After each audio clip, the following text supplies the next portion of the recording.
Nous sommes sur la Plaza España et juste derrière moi, en arrière-plan ici, se trouve l'Alcázar de Colón. C'est une construction qui a été faite entre 1511 et 1514, où Diego Colón, fils de l'amiral Cristóbal Colón, a vécu avec sa femme Maria de Toledo et sa famille, par ordre des rois d'Espagne qui l'ont fait gouverneur de l'île et ont construit ce lieu pour habiter. Nous allons entrer, nous allons savoir ce qu'est aujourd'hui un musée, le musée de l'Alcázar de Colón. Bien, nous sommes déjà à l'intérieur de l'Alcázar de Colón.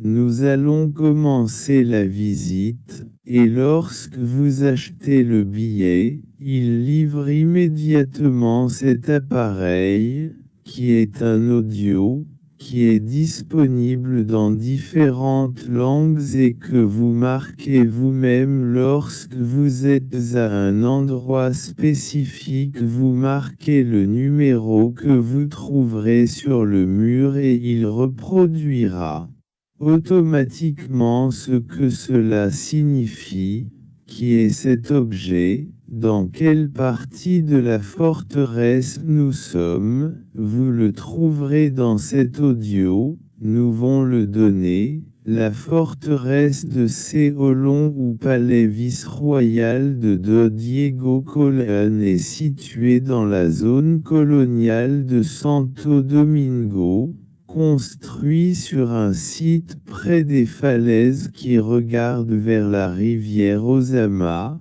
Ce bâtiment a été accordé à Do Diego Colón, le fils premier-né du découvreur de Amérique Cristóbal Columbus par le roi Ferdinand le Catholique, qu'il a construit une habitation pour lui et ses descendants sur l'île espagnole, dans laquelle il est arrivé en 1509, en tant que commandant. Actuellement, dans ce bâtiment, les travaux de l'Alcázar de Colón, qui a été construit entre 1511 et 1514, étant les influences de l'existence de Salamanque, Espagne, dont les ruines sont encore préservées. Nous sommes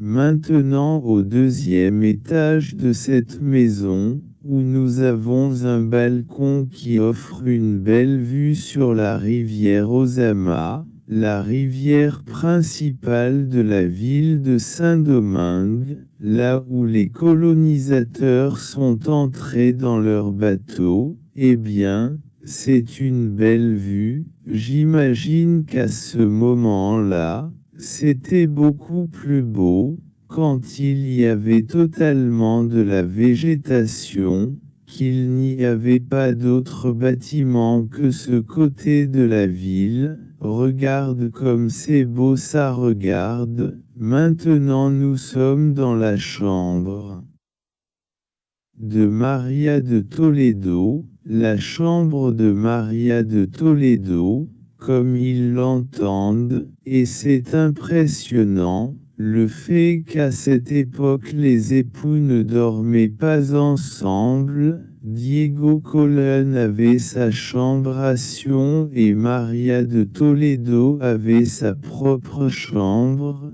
une chambre que si on voit le lit un peu petit, à cette époque les gens ne dormaient pas allongés comme ils le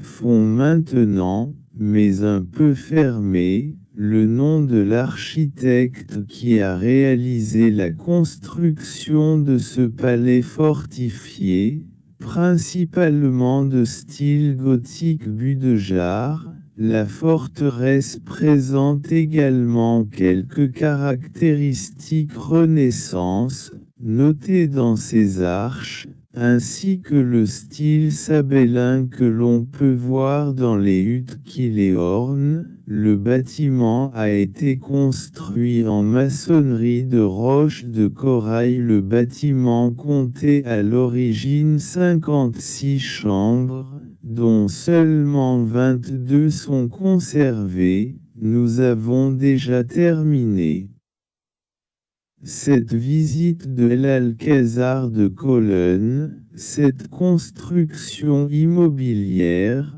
que Christophe Colomb n'y a jamais habité, mais son fils Diego Columbus, avec sa femme et sa famille, et nous cherchions il y a quelque temps, le balcon qui fait face à l'est, où vous pouvez voir la rivière Ozama, et maintenant nous sommes sur le balcon qui fait face à l'ouest, une autre vue qui est également très belle, et belle.